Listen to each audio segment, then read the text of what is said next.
Welcome back to another episode of Eagles Weekly. Here are your hosts, Brett, Haas, Mac, and Jack. How we feeling, fellas?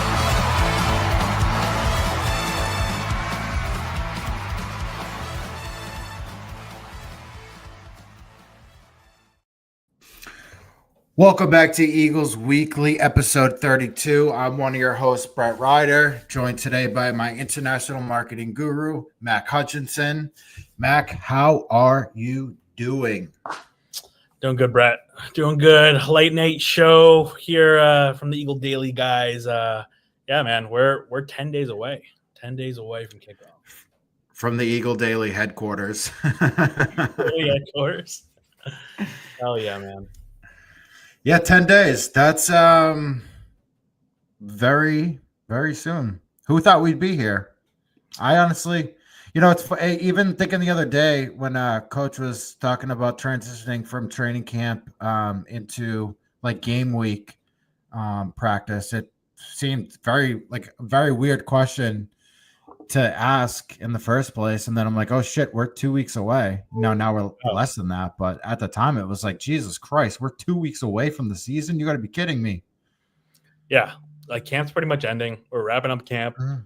I think we're like last practice is Sunday, and last training camp day is Sunday, and then we're in Fordham week, which is crazy, dude. We're gonna be at Alumni Stadium in 10 days, man. Or tailgating the full game day. We will be there on field pregame too, doing a couple new segments. We'll do some pregame, some post talk. It'll be good. Fall that. We're starting to we're evolving. Starting to get the content up on Insta. It was good. It was good, man. We just actually, we'll start off with the quote I finally got out of Bill. Would you like me to toss it up on the screen, sir? Toss it up for people that didn't get it.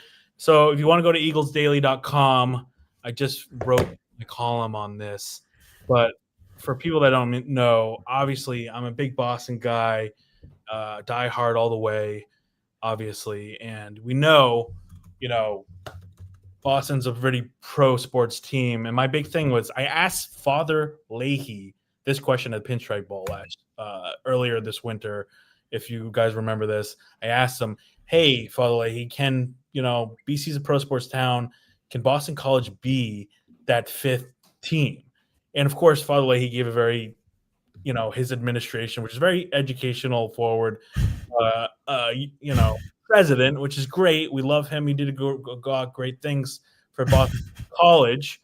But his answer was, no, I don't see BC football as a professional team, which kind of was okay. Not what I was looking for, not what fans were looking for, only because, with everything going on in college football, I mean, this college football is becoming more and more pro team. You can play players. You can pay players now. You have NIL. You got the transfer portal. You got conference realignment. Like, it's pretty much all in right now for Boston. Yeah. And the nice thing is you got the right guy. You got Bill O'Brien. I asked Bill O'Brien a few days ago the exact same question. Can Boston College be that fifth? Can BC football be that fifth team that Boston, the city of Boston, can get behind? And Bill O'Brien said, absolutely. That was his immediate answer to that question. And then he went on to say, we not only can we be that fifth team, I think we're working hard to be that. So that quote, we put up, and I'm just happy that we finally got this because it's everything that I've been pushing as far as the media and covering this team is that, I think BC, if they win, which is what what Bill O'Brien also, went further into that quote. If you read that column, is that at the end of the day, BC can be that, but they got to win. Right. We've seen this with Flutie. We've seen this with Matt Ryan. The city of Boston gets behind teams when they win, and that's whether it's the Celtics or the Bruins. I mean, people are going to show up and they're going to respect the team. They're going to boo them actually until they win, and it's no different with Boston College. Bill O'Brien He's a Massachusetts native. He understands this. Obviously, was with the Patriots for all that time. He gets this. So I just thought it was really awesome that he gave me this quote, and that he can align that Blake James hopefully, and then Father Jack, which I also talk about, coming in 2026 with that new administration. He's very close with the football program as well. If they can align Bill O'Brien at the top, Father Jack, who's coming in from Father Leahy, and then also Blake James, if they can really, again, put all the resources behind it and understand BC in the sports and in the Boston College and in the Boston landscape, they can be that fifth team. I think it's pretty exciting for BC fans. Yeah. And have that and have a head coach that understands all of this. First of all, shout out to PKB for recognizing my jersey. My guy knows ball. That's a fine young man right there. We love Pat Craftburner on the show. Very, very nice follow. And very yeah, he's a great guy. I mean, the thing with the whole Leahy thing, which I always thought was funny too. I remember when you asked the question it was at the Pinstripe Bowl, right? Wasn't that Yankee Stadium? Yep. I remember you asked that, and I was like, no, he didn't. I'm like, I can't believe he asked that.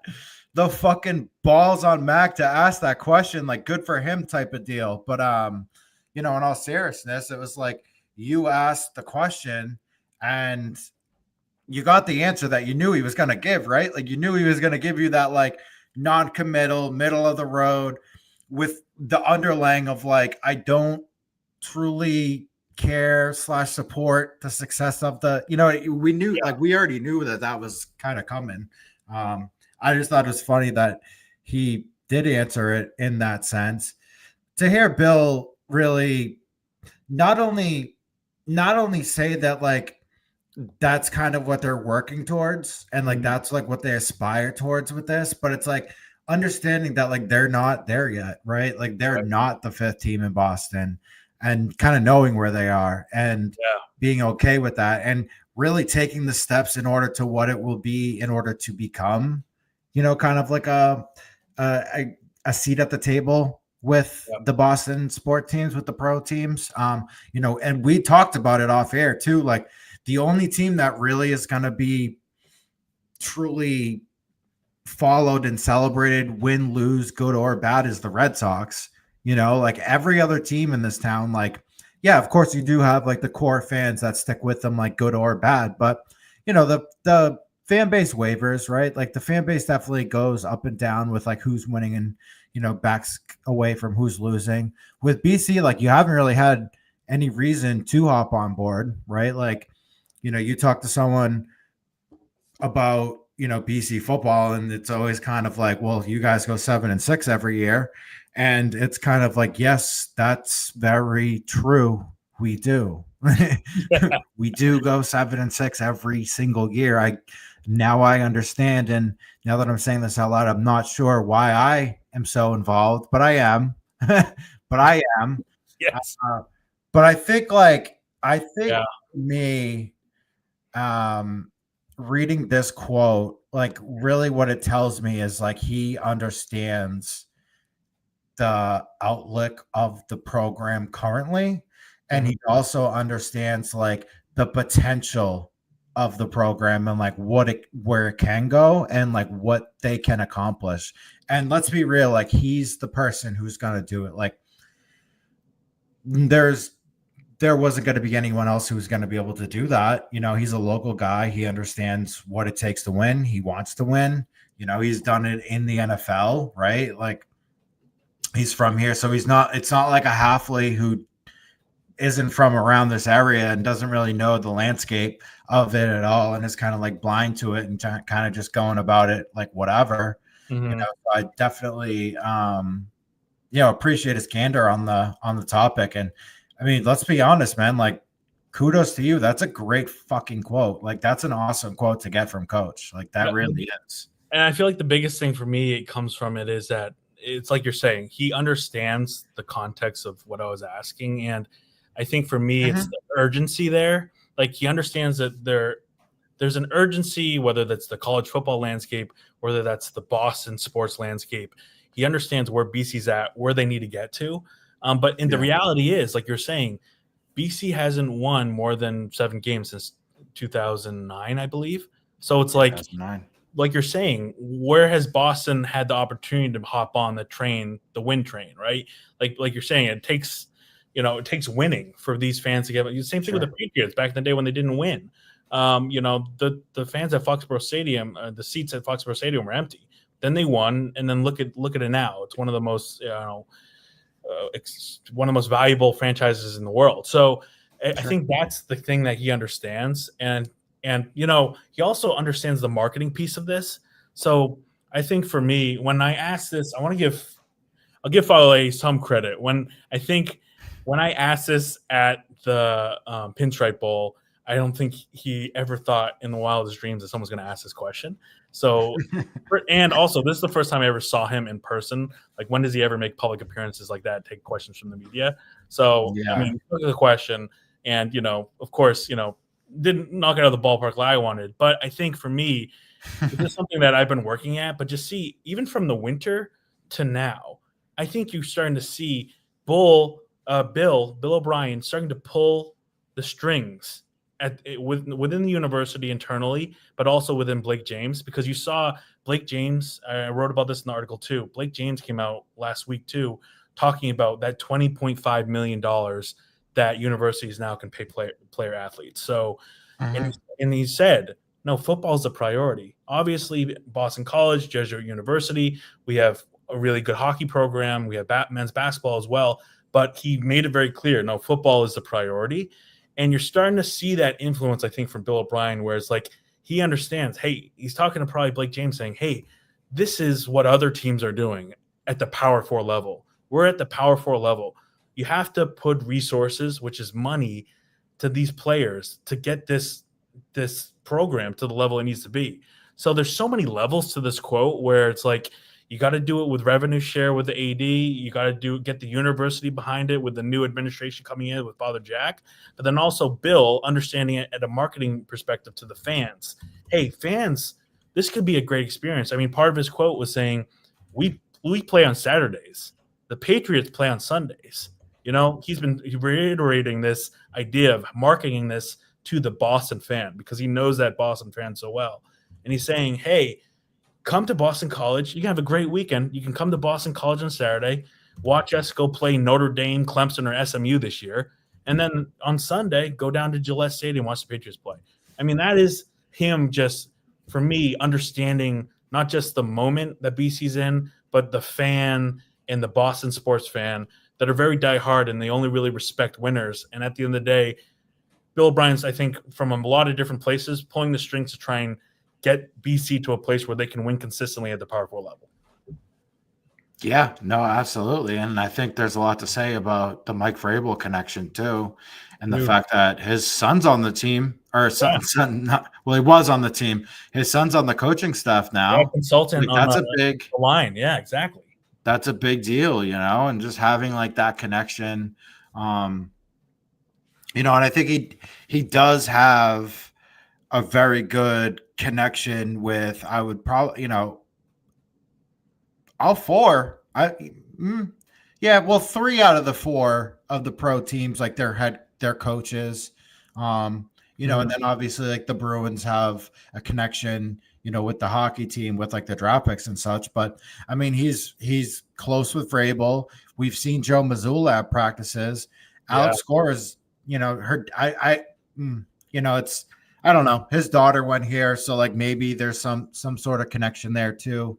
Maybe not. Maybe I'm reading into it, but at least with Vrabel and Mazzulla, like there's an actual working connection there with those two, and that kind of solidifies it just as in terms of like the network, of coaches in the Boston area, and I think having a guy like Vrabel down the street too, it doesn't hurt. I think very similar to Vrabel and Mazzulla, like all these guys, like the thing that I think is the most similar between all of them and Bill O'Brien is that all of those coaches that the Boston fans respect and are starting to like really, get behind, they all speak the language of Boston. Like they understand the city's language, right? They understand how to talk to the people. They love how Missoula is a freaking maniac. They love how Vrabel is kind of a little bit of a maniac, and Bill's a little bit of a maniac too. They live the sport and they die with the sport, and that's what fans love. And I think that's a huge aspect to what Bill O'Brien brings to Boston College. But then again, you bring the whole, the thing to back it up, right? He developed Tom Brady. He developed Bryce Young. Like, he developed all these great quarterbacks. You bring the actual, John Watson, but we won't say his name on the program. But it's just, what I'm saying? It's like he brings all that to BC right now. And I think Boston College and the university and the administration, and the leadership understand they also have this incredible opportunity with this coach. And it's actually perfect timing, because now the stakes have never been higher with conference realignment. The ACC might not even be here in 3 or 4 years, right? So, like, if you don't go all in now, you could get left behind, And BC, to stay at that Power 4 level, the highest echelon of college football, they need to go all in. And I think Bill O'Brien understands that. I think he's getting the university to understand that. I think Blake James is right there with them aligned. So with all those things aligning, and again, like I said, with Father Jack and the new administration coming in, this is a really hopeful time. We'll see what happens, obviously. But for me, that quote was really exciting. I think people got really excited about this because I think it's a representation of that alignment at Boston College and, the hopefulness to the future of the BC football program. That's a really good point you make too, especially when you talk about, realignment and stuff. BC is in a very, I would say, interesting perspective, because they're kind of carrying the weight of the athletic program, just in terms of, when you look at the different conferences and what they can offer, if you're a Boston College and you're like, oh yeah, we have a decent football team and kind of have a basketball team, you know what I mean? And I'm not saying that in sense to like trash the basketball team, but just the absolute lack of success that the basketball team has had since 2009. You're almost kind of playing for two in that sense. Because basketball and football are the moneymakers. And I get it. We have a good hockey team. There's a good women's lacrosse team. And there's various sports that are successful, within our athletic department. But when you're talking about realignment, football and a somewhat way basketball, like in a distant two, but, football is obviously top dog, and football kind of leads the way. Like, when you leave for another conference, you're leaving because you're a football team. You're not leaving because your lacrosse team is dope. It's not like, oh, our lacrosse program is awesome, we want to compete against the best, so we're going to go to the Big Ten. It's like, no, it's football, right? Like, it's football, and I think to a lesser extent basketball, but, I think it helps when you have, your football team is good, and then you also have the basketball to put into it and be like, hey, we also have a basketball team that is going to contribute. I think when they moved to the ACC back in 2005, like, the basketball success played a lot into it too, because it's like, hey, we have both. Like, we're gonna come to your conference. Exactly. Yeah, we're gonna come to your conference, and we're gonna add to the basketball, and we have a pretty gnarly football program to boot. That's gonna really kind of bring it up a notch. You know what I mean? Like, you go to like a Big Ten, it's like, here's your football, and you're kind of dragging the basketball. You're like almost like trying to get the basketball team in the back door, hoping that, they can succeed and be there, and just, and it's all based on track record, right? Like, this isn't like, I'm not trying to trash, BC hoops. We both love BC hoops too, but it's the fact of the matter. And, at the end of the day, football is king. Like, football's king for, look at Eagles Daily, look at Eagles Weekly, look at the stuff that, like, we do. the most interaction, the most stuff that we get is via football, right? Like, and as much as, we love following the basketball team and writing about the basketball team and the hockey success, like that's phenomenal and that's great. But football is what drives this stuff. Like we've always had the most success when it comes to our football content. It's all about the football. It's all about it. That's the reality. That's the reality of everything. It's like, and it's more so than ever. Like back in the day when, like you're saying, when BC joined the ACC, the argument was, oh, it's also an incredible basketball school. It's like when people are talking about conference realignment, they're not even basketball is not in the conversation. It is all football, and the reason is, and the nice thing is that Bill's obviously focused on football. The football team, getting the football team better and winning. But what I hope, what aligns with that, is that the administration understands this is just a good business move.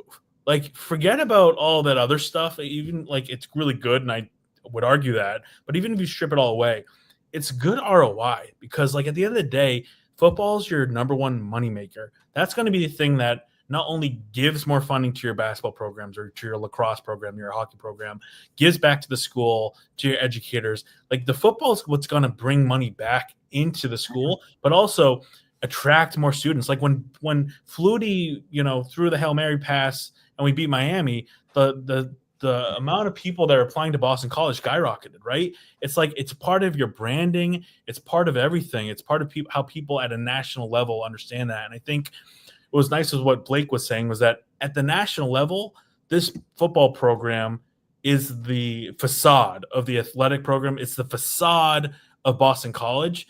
It's not at the national level that they want it. And they need to raise that platform. And football is the way to do it. And also, like I was saying, it's good business move. So the more you go in it, the more you invest in it, the more you're going to get out of it. And so right now, I think for me, I would just be the one, pushing internally. It would be like, hey, if we got $20.5 million to spend this year on student athletes, and that's going to go up every year after this, we got to max that out. I understand BC has never been, that's not been their mantra really, but to compete, and not only just to compete with other schools, to raise the level, to be where BC wants to be just for themselves, they got to start, they got to start investing and maxing that out as best they can. And I think we've started to see it from like, in their own BC way, like they'll kind of dabble a little bit, like we got the quarterback, we got Ty Underwood as well. Right. Is that his name? Ty, is it Ty Underwood? Ty Lockwood, excuse me. Well, we got like a couple pricier guys to commit to the program and come here. So I think we've started to see it, but I'm 100% with you. Like, everyone else is around you is going to do it. Like, this is the last thing you can't get lapped. You can't get lapped here. You can't get left in the dust here. No, you're going to be at the bottom. You don't want to be UConn right now that doesn't have a conference. That's like, it's a perfect example. UConn had a great season last year. I think they won 8 games. Sure. No one's talking about them because they're not in a conference, and TV's there's no money there. So it's like you gotta place yourself. Right now is so urgent. The urgency's there to invest, show that you're investing, right? Make the improvements to the stadium, get more transfers to come here, build your roster the way Bill wants it. And then the conferences and the people that are making these decisions will say, hey, BC, they do have an incredible sports market, one of the biggest sports markets in the world in Boston. They are looking a lot more attractive now. And we need to just continue to do that as we, as we're diving into Bill O'Brien 2.0 here, his second year. Mm-hmm. Yeah. And then the other money stuff that comes into play, like merchandise and all that stuff, from like a fan's perspective, like that's going to become a thing too. New Balance. You have an outfitter right down the street that's going to be able to keep up with that supply and demand as well. We talked about this, man. I love the New Balance thing. It's unique. You can do like things with student athletes. You can bring big players here and like do deals and partnerships with New Balance. I mean, I think that's a bigger thing than people are making it out to be. But you're going to see that with the merch this year. I know. I think we're going to really start to, now that they have their hands on football. I think you're really going to start to see the New Balance effect and what it's going to bring to the table. I wouldn't be surprised if you're going to, if you'll have players who are going to get like collab, you know what I mean? Like collab, like shoe collabs or like, shirt collabs, just something. You're going to start to see that with football players. I think you're going to start to see that with basketball players, but it's going to be about, again, that investment to attract players here. And it's all a circle, you bring that in, you get more money. It's all going to, again, more investment, the more you're going to get back out of it. I think BC's in a great place. It's like an incredible opportunity, but a massive challenge at the same time. So that's where we're at. And speaking of which, and I'm going to switch the slide now because this is a good segue, right? Massive challenge. Massive challenge. Incredible opportunity. Incredible opportunity. Yep. Every week. I mean, this schedule, man. Just to start off the back, like for people, like we went 7-5 last year. If they, I'm just saying to say this, this isn't a prediction or anything, but if they were to do the same record with this schedule, that is a massive step forward for Bill O'Brien, because it's like this schedule. I don't people understand. Like we're getting 3 playoff teams coming to Chestnut Hill this year. We got Clemson, SMU, Notre Dame, but also you got some dark horses here. You got Georgia Tech. You got Michigan State, second game of the year. UConn, who you just said has won 8 games. Who had 8 and 9 wins last year. They're coming to Chestnut Hill as well. I mean, it's going to be tough to find wins, but it's opportunity there. There's opportunity there. I'll tell you what, man. If the 2023 team that played that very soft schedule, oh man, if they played this schedule, they might win 2 games. They might win. They probably might be like Fordham and like squeak out UConn. Because let's not forget, they squeaked out UConn 2 years ago. You want to do a full preview on each one? We can just go right down the games, Brett. I know we'll have Jack on next week, and we'll do like real quick, right before we segue. Yeah, there are 2. There are 2 comments from our previous talk that I do want to headline. First of all, Mike Brooks, who's a very big supporter of us, very good friend. I agree. They need to put more money into the football program, need a bigger stadium, and they need help from the residents around campus. That's been the big thing, right? Like when we talked about this, when we talked about them upgrading, when they had like the proposal, which like, by the way, when they sent out that questionnaire last year, and we've just never heard anything about it since. But that's the big thing is like the Newton, the city of Newton, and how they're very against, Boston College being there, period, and being able to like help them out and really support them, within the community, and because that's the thing with BC too.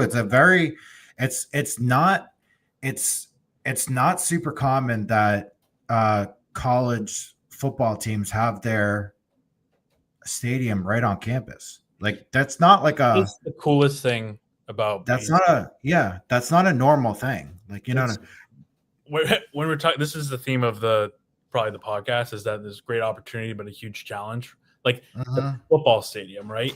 Like it was very promising that Blake James sent out that survey for fans to talk about the stadium renovations and potential, renovations to the alumni stadium.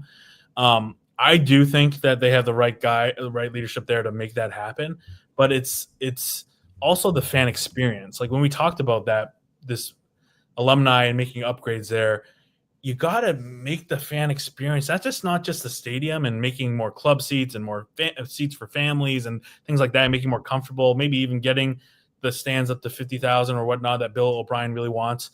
That would be great, but also the fan experience. When you talk about Newton, that's always been the biggest hurdle for the university, is that, they're right smack in Newton, and they're right around this beautiful neighborhood. So it's not Right. like the neighbors want game days, but at the end of the day, it's 6 Saturdays, in the fall, and it's a beautiful, amazing thing. And as much as that's a disadvantage for the university, it's also an advantage because, like you said, it's right on campus.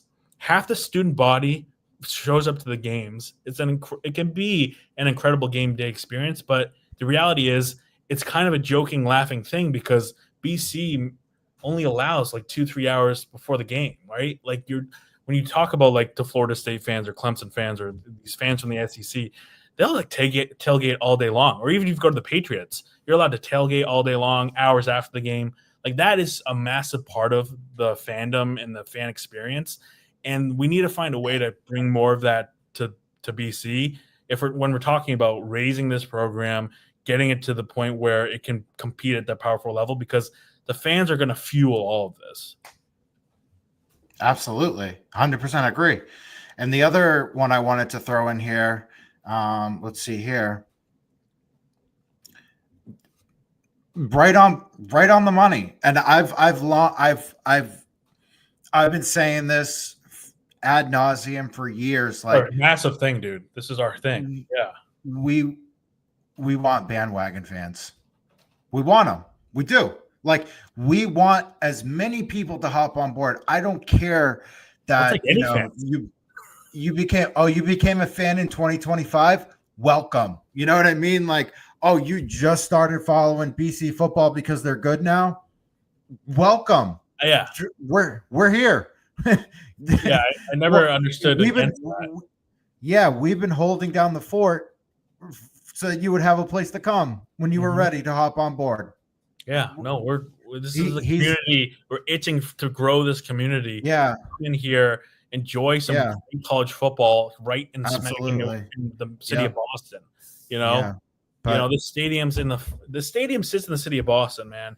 Like, come to it's literally, I take the drive every day this week from Boston, from downtown Boston to Alumni Stadium. It's 15 minutes. Like, come to the stadium. Like, we need more of those casual fans. We need the people that didn't go to BC. Don't know anyone that went to BC. They're just the worker in Boston that's like, yo, did you catch that Eagles game last night? I mean, that's what, if BC does everything right, everything that we've been talking about on this podcast, that's what they're aiming for. Is that, hey, we're the talk of the town. It's as normal as talking about, hey, did you catch the Bruins game last night? Did you catch the Pats game last night? Did you catch the BC game last night? That we need that to be when we talk about that, the quote I talked about before. That's where we need this to be. And I think that's the dream, right? Yeah. So I think it's PL02PL, like 100. You're 100% correct. You know, I hate to say it too, but here we definitely need more casual fans. There's a lot of people who just want a college football team, like, in the area to follow. Like, they want someone that's like a local team to root for. And if you win, they will come. I'm so confident on that. Look at this. Can you see this on screen? AJ, my man. Classic. Oh my God.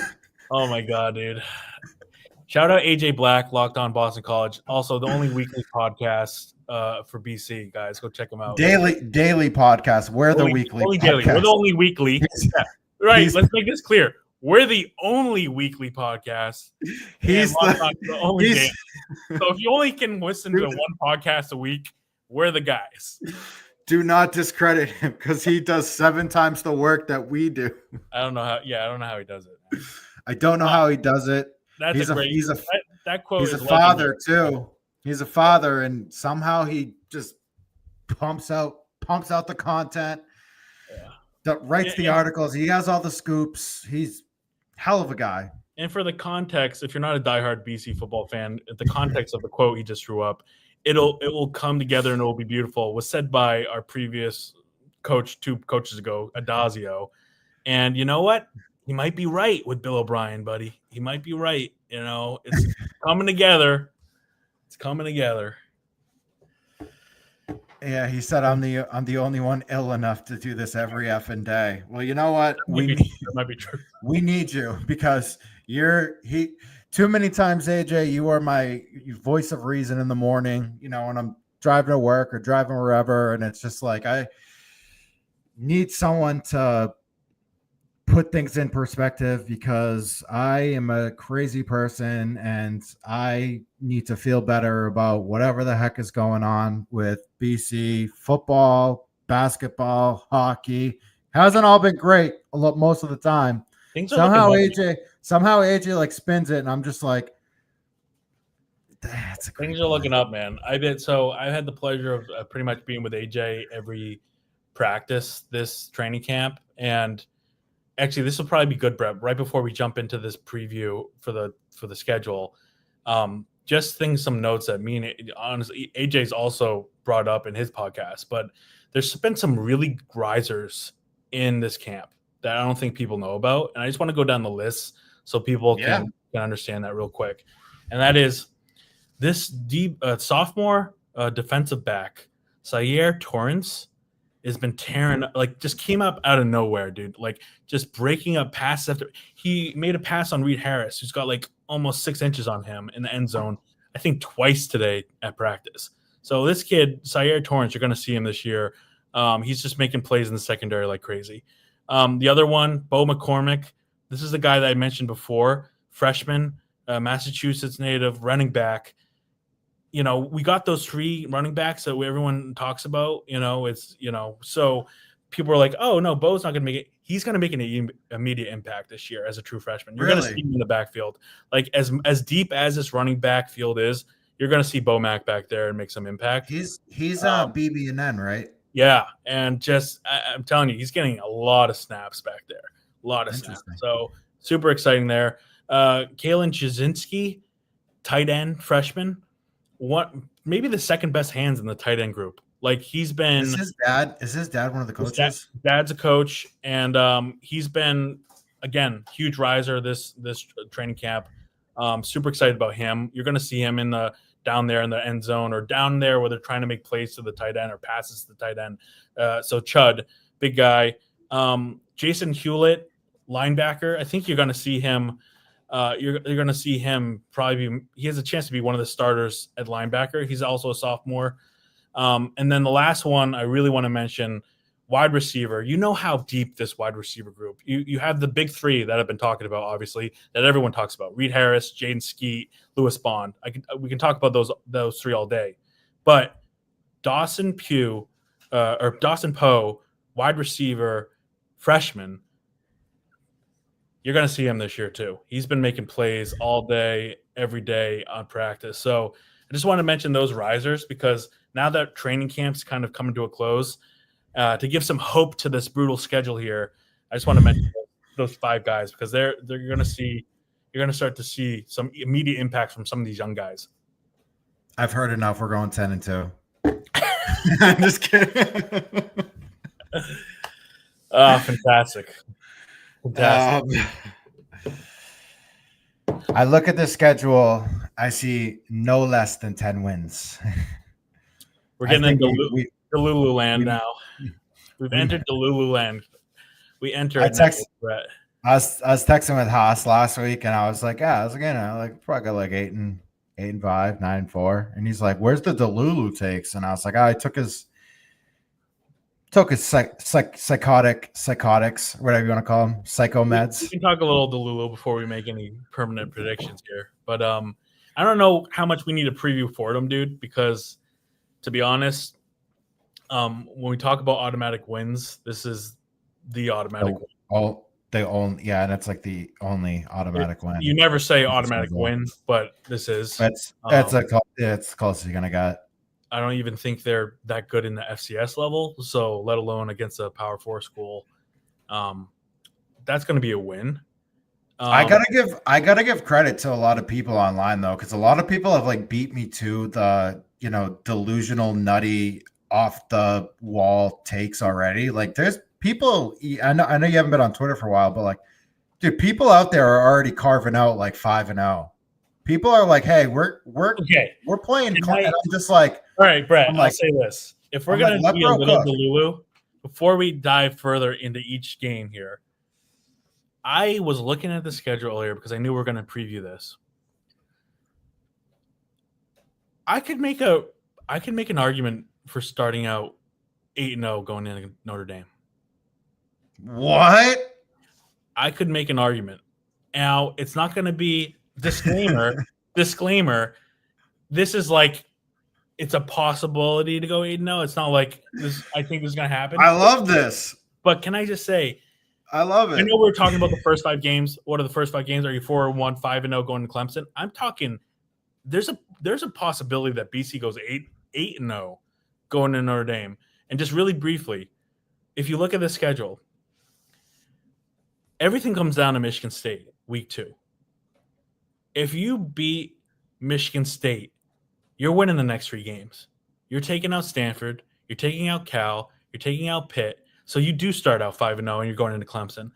Now think about this. If you're 5-0 going into Clemson, Chestnut Hill, primetime game, multiple times we've seen this over the last decade. We just couldn't beat Clemson. Stupid fumble here, stupid interception here, whatever it is. Botch snap. This is the moment here at Chestnut Hill with Bill O'Brien. You're going 5-0 against what probably top 5 team. We're winning that game. You're 6-0. You're taking out UConn. Let's not even talk about UConn. You're taking out Louisville. That's my argument. There's a argument for 8-0 going to Notre Dame. I'll just say that. All right, that's my Delulu take. Just timer there. That was my Max Delulu take. Oh my god, I love it. All right, that's Okay, the now show. we can get Thank into the you real for stuff. Thank you for tuning in. Episode 32 in the books. We're not losing a game. We might lose a game in 2026, but not this year. Oh my gosh. But yeah, all seriousness, Brett. After Fordham, that Michigan State game, Michigan State game stares at me. Don't you feel like that so much rides on that as far as momentum, where this season can turn? Like if you lose that game, you're like, holy crap, are we gonna even go to a bowl? If you win that game, you're like, man, can we start out 4-1 or 5-0 going into Clemson? Like this is Michigan State is to me what's probably keeping up Bill and his staff up at night is thinking about Michigan State. Yeah, because like when you look at it too, there's not a lot of breaks. It's like Fordham right off the bat. Michigan State's a very tough game. You remember that game last year? Yeah. We probably should have lost it. I mean, Wells Crowler came in and helped us out there because that was a tough one. That's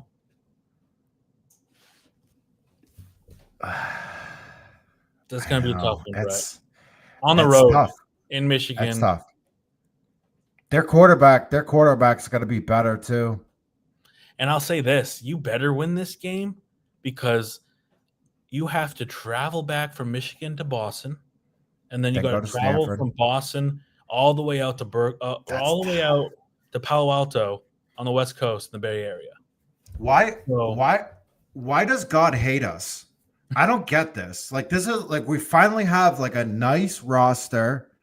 Why do we get this schedule? It's pretty brutal. Those first who does that? That week is brutal. Like Michigan. It's a tough. That's tough.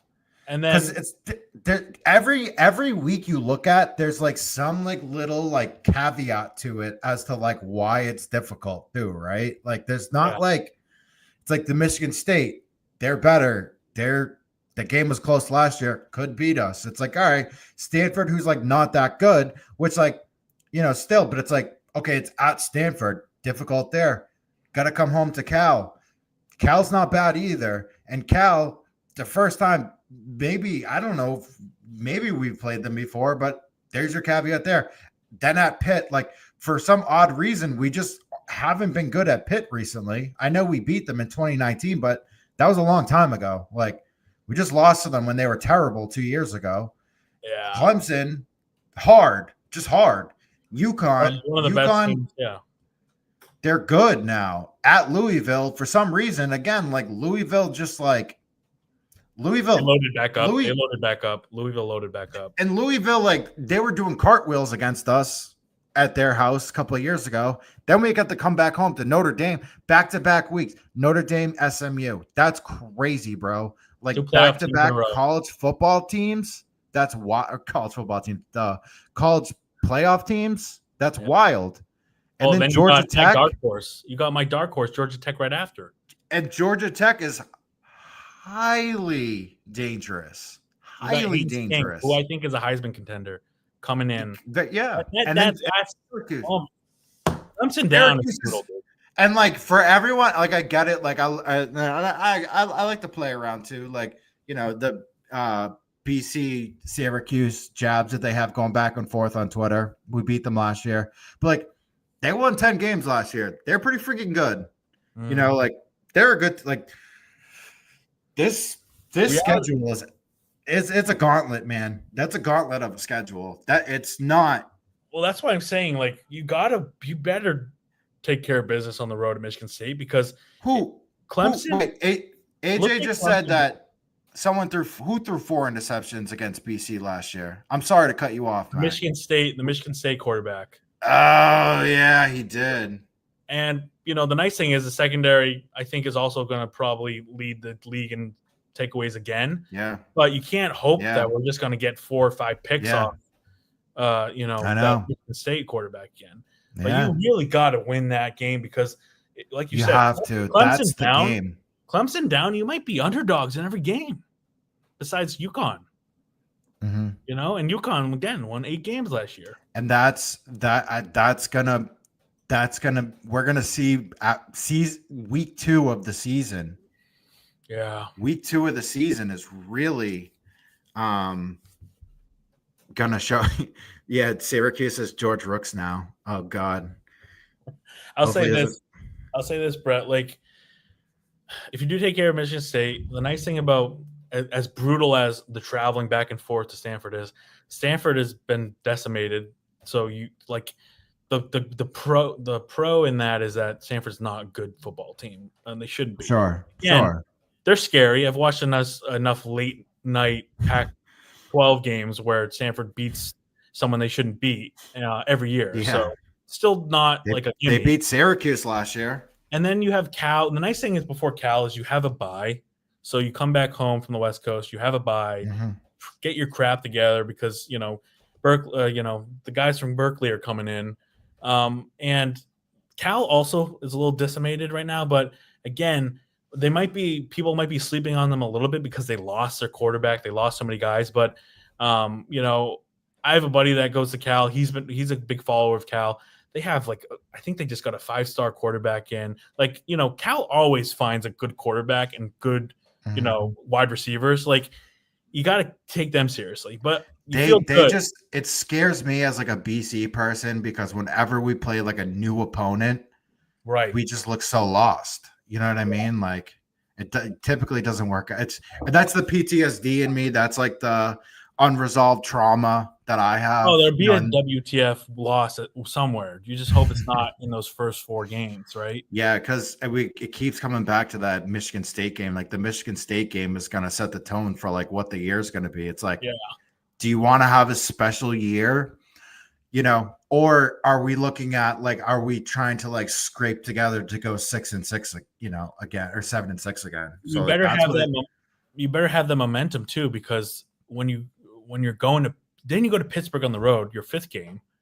And, I know we beat them last year, but we beat a Pittsburgh team that was very injured last year, if I can recall. Yeah, they didn't have their quarterback. So that's not like the same pit. Hopefully the game goes similarly, but I don't think it's going to. And again, then we go into the gauntlet that I talked about, Clemson down. Clemson, probably one of the best teams in college football, is a legitimate, probably the only legitimate national title contender in the ACC.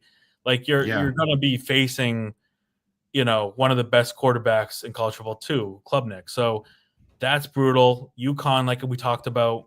And like I don't want to make the UConn thing seem like it's like, oh, we should be afraid of UConn, but I think the point that we try to make is that like that's not like a layup.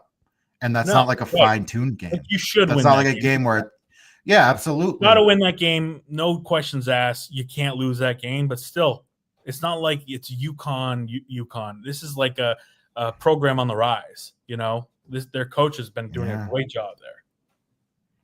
And then literally like the last Louisville, 5 games we're playing against, the last 5 games after UConn, brutal.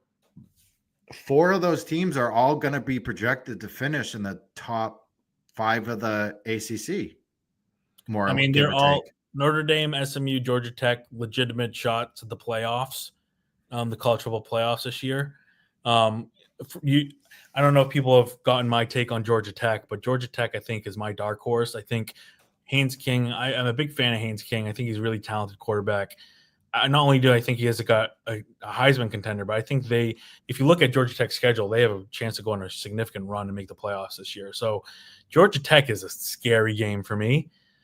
Honestly, if I'm being serious, like besides Cuse, like which we should win, SMU is of all those 3 playoff teams. SMU, I think we should win. I'm not up on SMU. I think they're going to have a down year. I think we got to of all the teams that people are talking about with the playoffs and that are ranked, I think you got to beat SMU for BC to get to 6-7 wins at least. You got to beat SMU, and that's I think when you're looking at those last brutal 5 games, like you're really scratching to find wins here. Do you think, based off being at the practice, being like around them, like take off, your fandom and supporter hat for a second, and it's hard, right? It's very hard to separate like the fan bias and what you want to happen, what you think can happen, and to be like objective, right? Like it's hard. Yeah. Like we've both dealt with that. I know AJ's dealt with it. Like we've all dealt with that, right?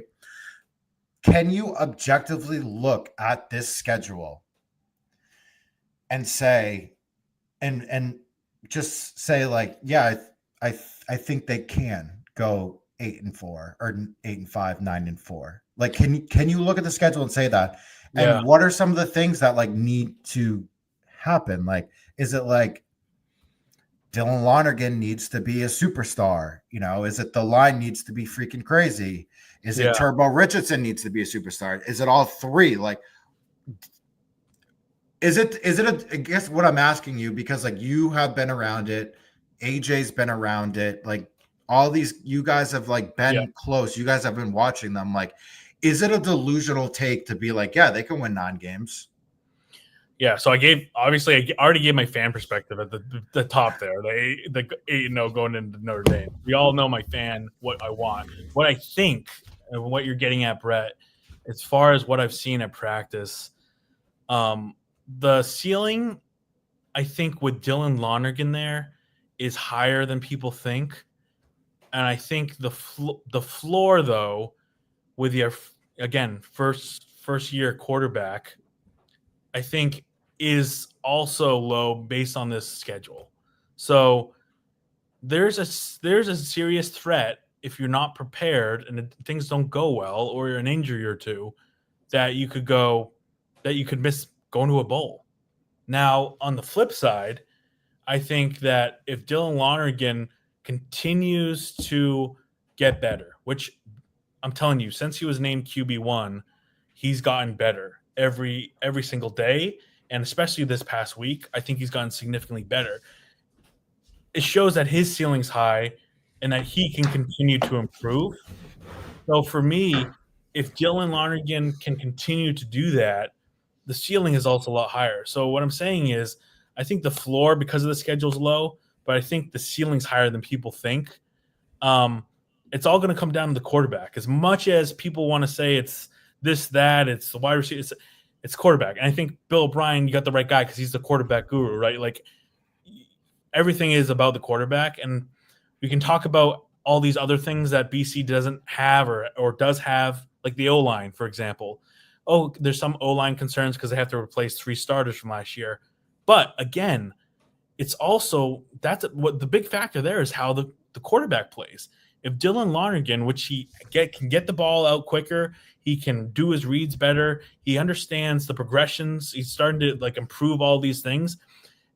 His gameplay is going to affect how the O-line does, because if he can get that ball out half a second better, that O-line doesn't have to worry about the pass protection as much. So, like, again, I think it all comes down to Dylan Lonergan. I think he's got a massive ceiling here.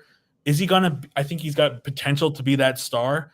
Are we going to see that this year, or are we going to have to wait 2-3 years? Because he's still got 3 years of eligibility.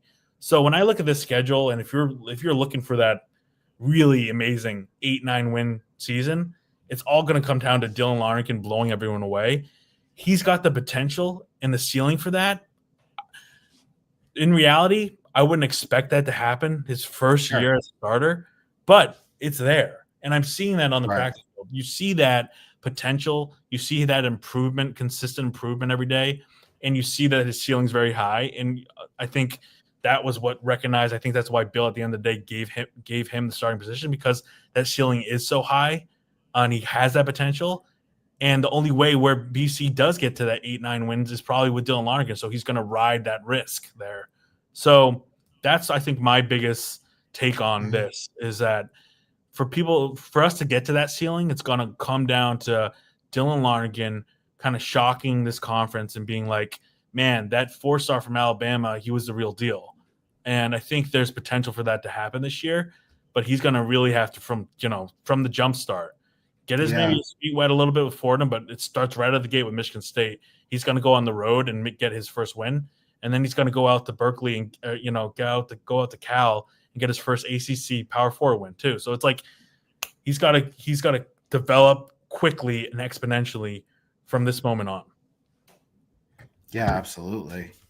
And I think that's like a fair assessment of like the potential is there for it to happen, but it's not logical to put all you shouldn't put all your money on it. Yeah.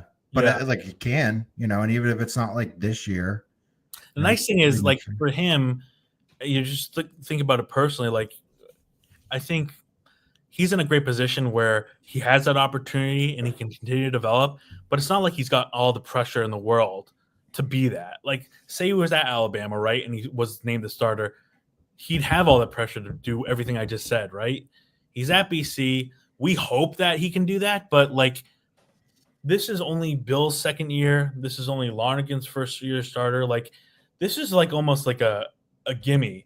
Like, as BC fans, they should kind of look at this through the lens of, we get incredible teams to come to Chestnut Hill this year, really incredible quarterbacks that Dylan Lonergan can compete against. At the end of the day, we're going to see his development and him be able to battle and take on these other really great quarterbacks in the ACC. And I think that's exciting for fans because, hopefully they go to a bowl. Maybe they get 6, 7, 8, 9 wins or something like that. But, like, this is kind of like an exciting time for fans to kind of get behind. It's like, this is Lonergan's first year, as BC. We got him for 3 more years. This is, only Bill's second year. I think it's exciting. And again, even if you just look at it on the surface, we're looking at the schedule right now, like, it's going to be fun at the Heights, man. We got, like, some of the best teams in college football coming here. No, absolutely. We might have to push our actual predictions to next week because I can't find the cord, and I'm on 2%. I got I'm you, on 2%. Well, when we have Jack, we will make our final predictions with Jack. Yeah. And but yeah, because I don't now after this conversation, like, I don't know that I'm really even ready to, like, make my prediction on the season. I keep going back and forth. I think the ceiling, like I said, I think the ceiling's a lot higher than people think, but I also think the floor is below what people like. It would be a disaster in people's minds, but the floor is pretty realistic to not make a bowl. Yeah. I think the status quo.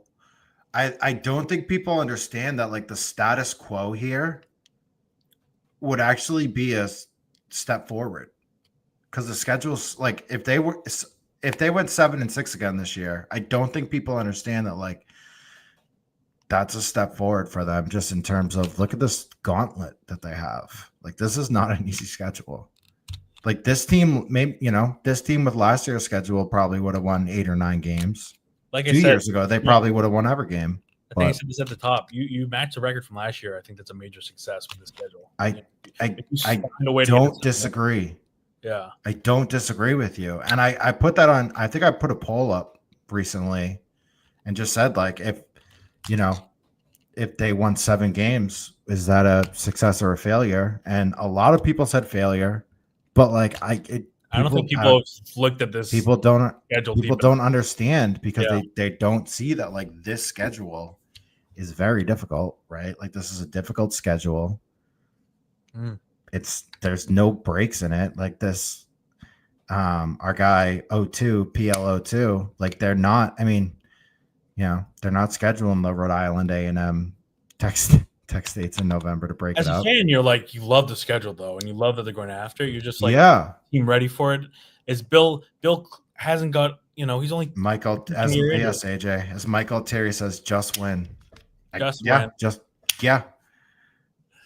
As always. Hey, you haven't done something in 16 years. Just do it. Okay. Thanks, Mike. But yeah, at the end of the day, man, it's gonna be it's a great slate. Again, great opportunity, massive challenge. Yeah, massive. But this is kind of like my last thing that I'll say is if there's anyone at the helm that you want kind of leading the charge for this massive challenge, it's Bill O'Brien. Bill O'Brien, my guy.